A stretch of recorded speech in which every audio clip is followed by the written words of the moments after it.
Yeah, okay, so I hit the wrong button there. Yeah, I should hit the top, hit the bottom button. So I started the music over again, and I was already dancing, so didn't want to listen to it again. Hey, everybody, welcome to Sales Chatter, the podcast that we actually record live to help 10,000 sales reps generate over $1 million GP in under 12 months. Today, we've got a very special guest, dear friend of mine, that we're going to talk about scheduling, because as we progress into a high performer, a schedule, a planner, how we work our day and what we do in our day matters. And if we look at some of the greatest producers of our time, some of the greatest companies of our time, these companies and producers are scheduled to the T. I mean, they know what they're doing. They know when they're traveling. They know when they're doing everything. Most of the companies out there that are real hardcore high performers, they know their schedule for advertising, for specials, a yearly schedule beforehand. They know when their market drops, so when they have to produce more ads or put on a special or do, like, the McDonald's, what do they do, the Monopoly or the roll through him to win at Tim's. So this is all about scheduling, and as a high performer, you really got to schedule your day in those golden hours. So without further ado, I'm going to bring my dear friend on, John Brewer. You've probably seen him on LinkedIn. If you haven't seen him, you got to follow the man. He posts some very, very good stuff. John, thanks for joining me again today, buddy. Really, really appreciate it. I appreciate you having me on, Dan. It's always fun chatting with you. Yeah, it's a great time, brother. And we were chatting off air. Before we get going, just share with the audience who you are, what you do, so they can get a sense of where this conversation is going to go, and then we'll dive into it, pal. All right, sounds good. My name is John Brewer, as he mentioned. I am the Director of Distribution and Logistics for CKE Restaurants. CKE Restaurants owns both the Carl's Jr. and Hardee's brands, and I am responsible for the U.S. distribution and logistics of both brands. So we're talking a schedule of beyond schedules for you. Absolutely. Yeah. So, all right. So what I want to do is I want to make this super valuable, because every Tuesday we tend to bring on customers and talk about different topics. I often operate with every phone call or every email when it comes to my prospecting, John, where I act as if you're writing the information down. So when I say that, you say, you know what, Dan, why don't you call me in 3 weeks? And today being a Tuesday, I actually act as if you're writing down like 3W, Dan, and you put it in your calendar.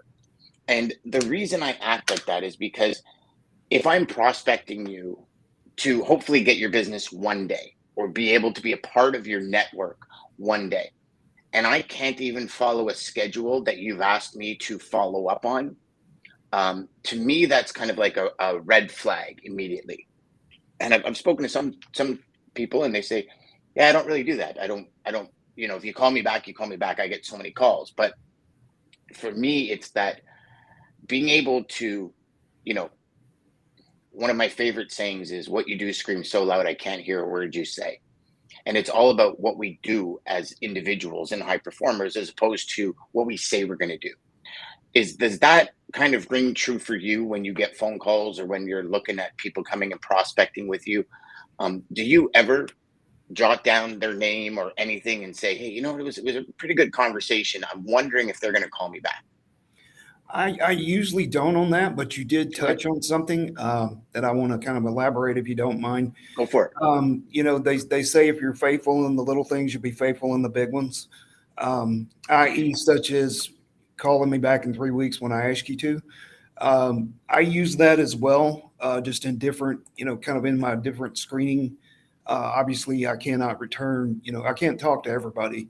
Otherwise, I'll be Yes. working additional 20, 25 hours a week. And Yes. nobody would like me if I did that. So, I'm looking for certain character traits, kind of like you mentioned your red flags. I've got kind of a quasi screening process. It's not it's not professional or anything like that. It's just kind of the John Brewer learn as you go kind of deal. So, one of the things that I will task a rep with, it's either asking them to call me back, like you said, in 3 weeks, and if they do, then that's fine. Another thing is I'll ask them to like do their homework, and I've kind of, it's not really a game because it has some human behavioral characteristics to it. Yeah. But one of the questions I ask is, tell me something about my company that I don't know. Oh, great question. And Oh, and and it's kind of entertaining to see what comes back, but it's also a telltale sign. You'll get some folks that'll just sit there and just try to uh, kind of BS their way through it, and you can see that. That's obviously something you don't want. You get somebody who just doesn't do it at all. Well, that's again like your 3 week call thing. It's something that you don't, if they're not gonna do their homework, then do you really want them moving your freight? And I'm I kind of love like that. I'm kind of like a recruiter in the fact, you hear recruiters talk and they've got about, a minute or less to review a resume just because of the sheer volume of resumes coming in. I'm doing the same thing. I take a 2-3 minute screen of it. If it looks like it's a fit, then I'll carve out some time with them. If not, if they're totally, I had a guy today said he specialized in automotive logistics, which is great, except I don't do anything with automotive logistics. So probably not going to be a fit. And my time is probably not well served talking to this gentleman. So do you think that was more of a template than anything that just went out to a mass group of It, people or goes out? Because like CKE Restaurants is the name of the company.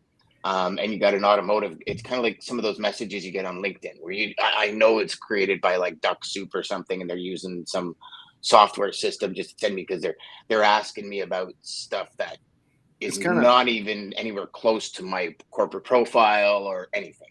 it's kind of a spray and pray.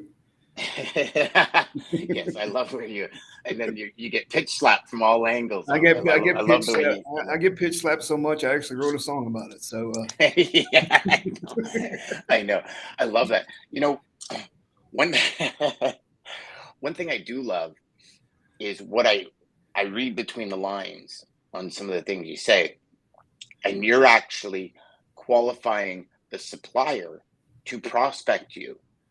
And I believe in qualifying the customer, the prospect, to continue talking to them. So absolutely. there's almost like this duality of qualification coming in. Because for you to say things like, okay, tell me something about my business I don't know. And one, if they don't, perfect, you just eliminated them from the conversation. So that's freed up an extra 2 minutes of your week to talk to this person. Two, if they come up with something that is like literally a single Google search away, and you've probably throughout the years seen what that is, then that's kind of another red flag that they're going to do the least amount possible to get the job done. Right. Probably not the kind of person you want. So I love that with one question, you're actually qualifying the supplier to work with you because Exactly. you Exactly. don't Well, hear. I mean, and to your point, it is on both sides, and time is an expensive commodity on both sides. Mm, So you're limited in what you can do. So you want to make every minute count. And it's so yes. your sales reps are vetting their customers. Absolutely, 100% they should. Yeah. Same way I should vet my carriers and my brokers. Mhm. So that if I find a partner that's solid, that'll do their homework, that takes care of the details, uh, then I'm going to try to work with them and see if we can't do some business. See, so let me let's dive into another aspect that kind of dovetails off of that. Um, you have your daily schedule, things that Right. you must complete. You have projects, you have upcoming projects, you have mandates, you have goals you got to hit. And then you have all these other people inbound calling you at a time that's kind of either convenient or scheduled for them, not necessarily in your schedule. So, how do you handle all of that? And how do you schedule your day? And then let's talk about your week and month. But Okay. let's actually go to the forward. Let's talk about the month first. Do you ever look at your months or in your meetings, you kind of have a quarter objective and you break that down? Like, can you just give the audience a deep understanding of how you schedule your time for maximum output? That's a really good question. Monthly, we do have recurring meetings. Obviously, project work. Um, we do have goals, so we have to kind of schedule those deadlines. I typically will not glance monthly a lot because that is always subject to change. I think you of all people would know that based on our LinkedIn conversation yesterday.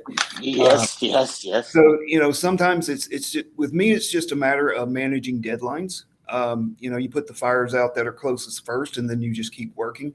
Sure, by the end of it all, a month has passed and you've accomplished what you needed to accomplish. But I really don't look at big bits of time like that. Because it literally can change on a moment's notice. I mean, whether it's an internal meeting or project or an external, such as you and me, it literally can change. I mean, I've had meetings dropped on me that were like an hour before. So, Yeah. and that happens, and you wish it wouldn't, but it does. So, if you want to kind of gravitate a little bit more towards weekly, weekly is a little bit better bite for me. No, I'm sorry to interrupt, Jen. So you'll have a goal 3 months out. Like they'll say this quarter, this is the goal for the end of the quarter. But you're not going to set that 3 month schedule. You're going to kind of look at it daily and weekly, but understanding that this is the end goal, correct? Right. Exactly. Okay, I just wanted to clarify for everybody. It's long term, short term. Yes, I like that. And you deal with the short term first. It's like I said, the closest fire is burning first, with a look towards the horizon, if you will, when a project's got to be completed.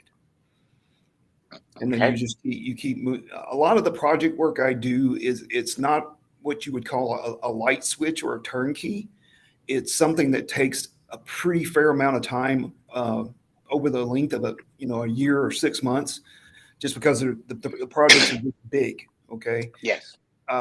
So even though I'm not, do you ever break those projects down into small yes, chunks? I was fixing to, as you're reading my mind. So I'll break that down into bites because you eat the elephant one bite at a time, and I've eaten a lot of elephants in my life. So my gut shows it. Sorry, but that's okay. That's just a pure shape of love, brother. Yeah, I like to say when I was 200 pounds, I used to say, I'm 200 pounds of love, baby. That's all there is to it. But yeah, you break it down into smaller bites, and that does a bunch of different things. Number one, if you take a look at the big project in itself, or the elephant, if you will, you can be overwhelmed. Yeah. You can also be defeated because you look at it and say, there's no way in the world we're going to get this done in 6 months. So if you break it down into little bite size, you can actually celebrate the milestones all the way to the end. And that gives you the momentum to go to the next milestone and keep going and building that momentum till you get to the finish line. So a lot of good reasons for doing that. I love that. So I love the short term, long term with a look towards the horizon. Right. So this is the long term goal, but you're right. The fires that are closer to you need to go out before you extend in, because if you jump into the middle, now you got things coming from every angle and you're overwhelmed. Exactly. Right. Exactly. I love that analogy. That's awesome. Do you ever have anything in your week, whether that be free time for John during the day, where you just 20 minutes, 30 minutes, where it's like, nobody bother me, that does not move? Nothing firmly set, but I do take breaks in between the day. I do make sure I go out for lunch every day. Okay. But because you can get burned out sitting in a desk eating a peanut butter and jelly sandwich every day. So even if you bring a lunch from home, you just get outside, you do something, you just reset. Right. Yeah. It's I call it getting ready for round two.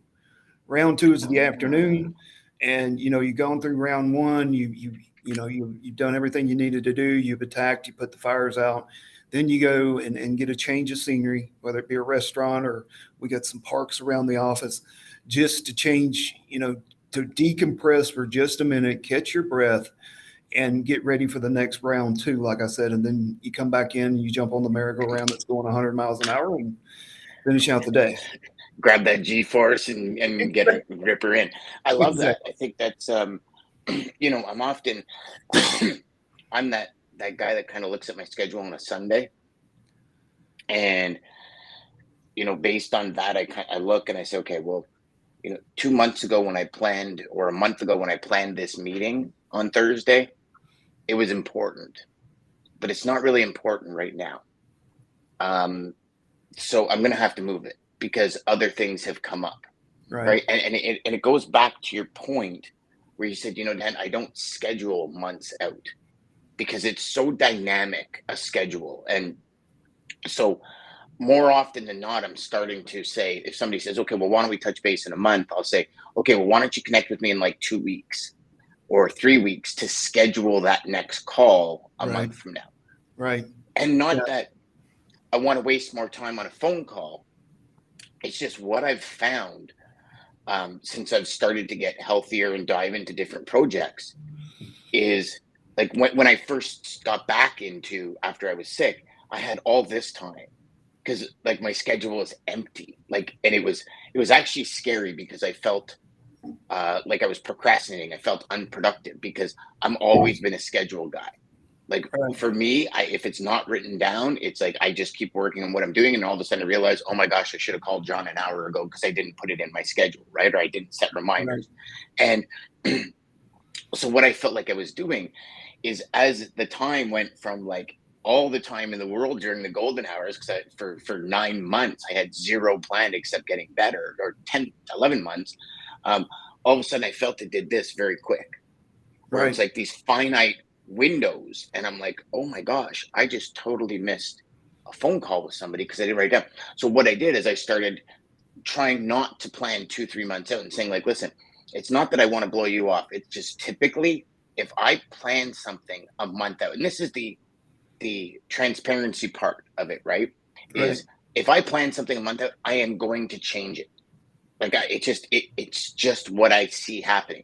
So why don't you connect with me in like 3 weeks? Not that I want to blow you off because I'm interested in what you have to say and what you want to show me, but let's connect in 3 weeks and then we'll schedule kind of a plan for next week. And then that way I look at my next week's schedule and I'm like, okay, I can move this or I can change, or listen, everything's solid. These are the only times I have. Can you make that work? If not, let's plan it for the week after. And Right. I've found that I, for lack of a better term, I guess I owe people less because I feel like, and love your thoughts on this, because I feel like when I miss an appointment, I owe somebody because I've given my word that we scheduled it in here. And because of my lack of scheduling or my forgetfulness, I owe you at this point. Do you feel the same way? If you like set a meeting with a sales rep and you have it in your calendar and something comes up and you have to be gone for it, do you have that kind of personal feeling, or is it more of, okay, well, it's business, we'll figure it out when we do? Well, there's two situations. If the Mhm. rep is local, Yep. I have a lot more flexibility, obviously. But if Yes. I know for a fact that somebody's traveling in, say a rep coming out of Chicago, down here specifically to meet with me, that meeting gets held at all cost, Yes. and 100%. Yeah. it's out of respect for the other company's travel budget or travel expense. So I Yes. don't blow those meetings off. I've heard people who do, but it would have to be, I mean, I'd have to be in the hospital to blow it off because I Mhm. respect their time and I respect their company's expenses, because those are two important things to me. So Yes. local reps a little bit more flexibility. I will tell you this, and this is probably just me. Typically, if somebody reaches out to me, uh, say Wednesday, say tomorrow, I'm not going to schedule, even if they're local, I'm not going to schedule a meeting with them this week. I will tell them to reach out to me on Monday and we'll Yep. carve out some time. For So next week. for next week, so, Okay. because by Wednesday, either everything's booked or it's Mm. a lot of meetings and and I got a lot of project work. So I really don't want to add too much to the week that's already been built. Because as you know, the closer you get to the weeks, the more they fill up, right? So by Wednesday, I'm usually like, yeah, call me Monday. That's actually booked. I'm just writing all this down. That's actually a great point for a lot of sales reps listening is, you know, the prospecting is different Monday to Wednesday than it is Wednesday to Friday, right? Absolutely. Monday to Wednesday, it's, do you have any time this week for maybe a phone call, 20-minute phone call? Wednesday to Friday might be, you know what, your schedule is probably booked this week. Do you have any time next week? Right. Yeah. You usually by the second half of the week, you're trying to get whatever you planned completed, or at least that's what I'm trying to do. Because when I leave Friday, I want all the tasks that I slated for the week complete. That's a real good and week for me. test. Yes, that's awesome. That's awesome information. So, how do you map out your schedule? Do you put 45-minute blocks, hour blocks, 2-hour blocks, as long as it takes? How do you work your day? Let's bring it. Let's really like narrow in the focus to our day. Okay. Typically, if I'm meeting a rep, it's a 30-minute block. If I know Okay. the rep, it could be 45 to an hour, depending on if we're doing a project together or something like that, then it would be as long as it takes. Okay. Um, I've got a project I'm working on right now with a vendor, and we've spent 3 and 4 hour blocks at their office mapping it out on whiteboard and building this Frankenstein of a beast of a project. So that's usually how I roll it out. If it's a new rep and I don't really know them and they've kind of passed the John Brewer screening session Yep. process, The um, JB screening test. I'll give them 30 minutes. And in fact, that's the reward for answering the question. Is I'll give you 30 minutes of time if you tell me something I don't know about my company. Very good way to put it. Okay. Yep. So that way, it's not like I'm just asking a question, then I'm going to blow you off. If you answer the question, then you get the time. And what is it? Okay, and I know it's off topic, but what is it you're looking for in that 30 minutes from that rep?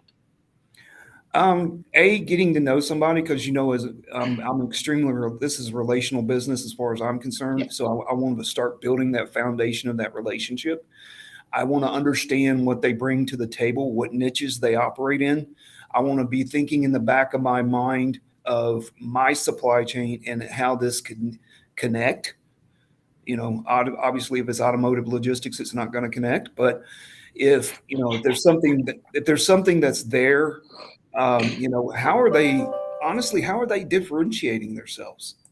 I mean, basically every broker, every carrier, every shipper is delivering something from point A to point B. I hate to boil it down to that rudimentary level, but that's at the end of the day, that's it. So how do you separate yourself from the pack? How do I know you're the broker to use versus the other three who just called me? So, Mm, the screening process takes care of some of that, but it doesn't take care of all of that. So, you're in here, like I said, it's just like you're interviewing for a job. You're interviewing for the job to haul my freight. That's the job. And, you research the company, you start with the transparency, you start building that trust, you start building that relationship. You separate yourself from the pack. If your company has any type of a weakness, hey, I'm just really not good in Texas, that would be something I would want to listen to. That mhm. does not penalize you in my world because I can go find a Texas carrier. It's my job for my supply chain to network with partners that will completely take care of my supply chain, albeit they can be, national brokers, they could be niche players. It's almost like a patchwork quilt. I've got to put it together. That's Mm, that's how I see my job. So I'm going to be, just like you're validating customers, I'm going to be validating partners. yes. Yeah. So I often had somebody say to me, it's like a puzzle. When you yeah, put all that's the exactly pieces what it together, is. you can It's a see the whole puzzle. picture. Yeah. I, it's Yeah. it's it's a puzzle. I've literally had reps who, they came in and we sat down and talked. And I had one guy, he was itching to give his pitch, and I never let him. And I've known him about 15 years. So I just call him up and say, hey, we got this project. You need to get your butt down here so we can talk. Hmm. Hmm. And we figure it out. I know Yeah. I know that as an informed shipper, it's my job to at least have a pretty good understanding of what everybody does. What Yes. capabilities carrier A has, what capabilities broker B has. It's my responsibility. Now there may be some eccentricities in there that I don't know because they're a little bit further in the weeds, but high level I should know what you can do. 100%. And do you find with projects, big projects with suppliers, the scheduling of when things are going to kick off, when do you expect, KPI results to come in? Like all of those things are going to be pretty substantial in your world because if you're Absolutely. going to spend, yeah, so there's another scheduling aspect to it, like another layer of scheduling where it's like, okay, guys, let's run this for 30 days and then let's talk about the KPI. So we're scheduling that 3 weeks out. Like 3 weeks from now, we'll schedule a meeting for the fourth week, kind of midweek, or a fifth week at the end of the week. Again, not going too far out, but also understanding on that horizon, like what's the big goal on the horizon. So now you're layering it with your corporate plus your partners plus the daily stuff that comes in. So you got multi-facets that you're kind of operating. Absolutely. And that scheduling is a little more static. Like, yes, once we put KPIs in place to manage a project or a process, we want them in on the 10th of every month. So at the 10th of every month, it drops in the inbox and we get to look at it and see, we kind of map it. We may even have a static meeting. Say the KPIs came in on Monday, and on Thursday afternoon for 30 minutes, we meet with the partner and we go over the KPIs. Yes. And that would be more static as well. So yes. it's a little bit more static cadence on those types of things because there are deadlines, and the deadlines due on X day of every month in perpetuity. So yes. A little bit easier to deal with that. Yeah, and it's also it's a great point for every sales rep that's listening to understand your schedule better, because like we've seen it many times before. We had an appointment scheduled for Thursday 3 weeks ago, and then the prospect just canceled on me. Well, because the latter part of the week is typically booked with priorities that have to get done.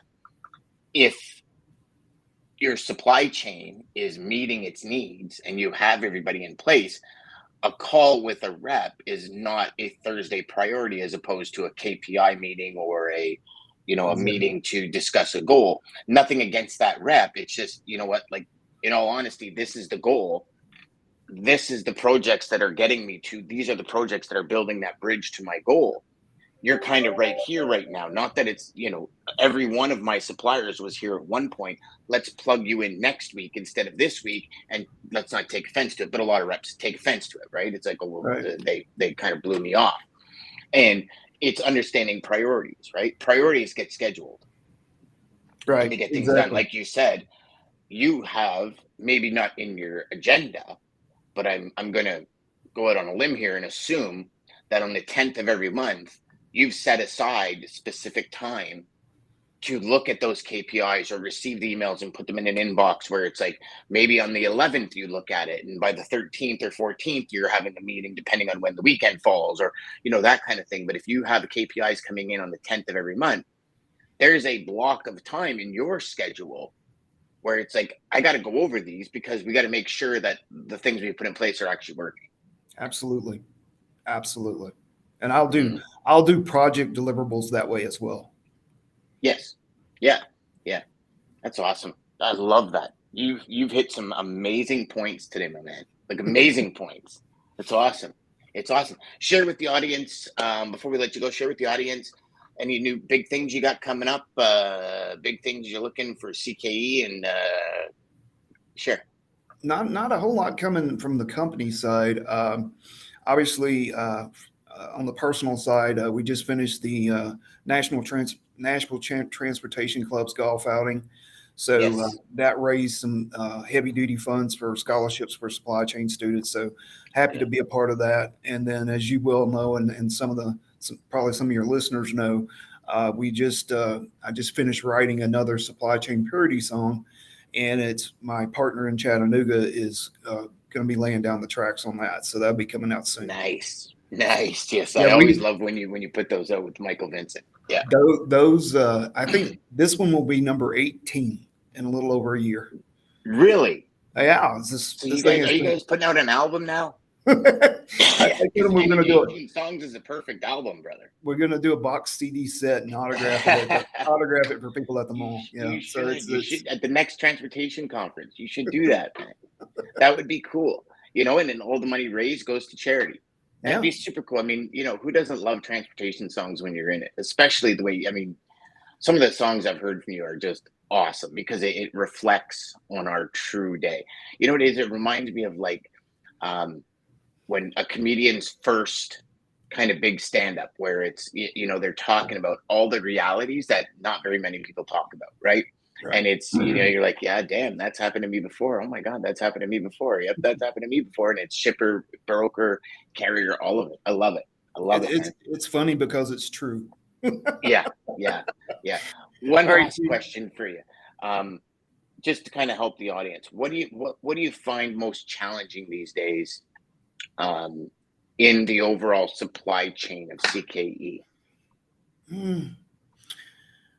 Supply chain has actually came back pretty well from COVID. We do have some pockets out there that are chronic, but by and large, it's come back. It's just like I said, we were talking earlier. It's the inflation is slowing the economy down, and I know that's what the Fed wanted to do, but it also impacts people who sell stuff for a living. So.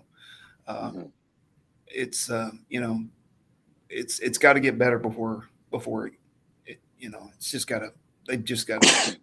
to get better. I'm sorry. Yeah, I mean, I don't even know what else to say on that. I'm just like, I know. It's just we crazy. talked about the inflation off air, and I was saying to everyone listening, I was saying to John, I go and buy 5 chicken breasts, and I can't imagine, and I'm blown away at the cost. I said I can't imagine with the amount of chicken you guys buy and the amount of food that you guys buy, what that cost has done, that inflation cost has done. Because I mean, it's crazy.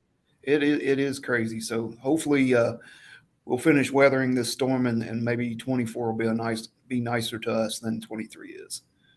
Yes, exactly. Ryan's wondering where the corgi's at. Yeah, I'm in the office today, Ryan. Sorry. They don't let me bring the dogs. I know, isn't that a shame? I wish you could bring the dogs everywhere. I don't know. Three of them in the office would be a handful. So. Oh, that would be so much fun. I mean, you just let them out of your office and just giggle. Just everybody, let them run around. Yeah. Yeah. Let them have a good time. Well, awesome. Thanks, John. Thank you for being here, my friend. I really appreciate it. For all you watching and listening, remember you can go to saleschatterlive.com, download some of the tools that Ryan and I have put out there, and join us every day on. Try and get over to. We're noticing that. I don't know if you're noticing too, John. LinkedIn is having problems with their old notifications, and I don't seem to get notifications. So we're pushing a lot of people over to Facebook these days, or YouTube these days.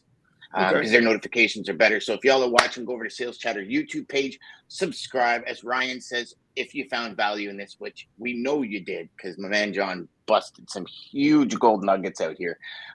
Share it with everyone you know. Share it with some of your colleagues, some of your friends, even your family members, and the Amazon driver that's coming today, because we all know you ordered the packages. You ordered 3 too many packages so you can return 2, as Ryan always says.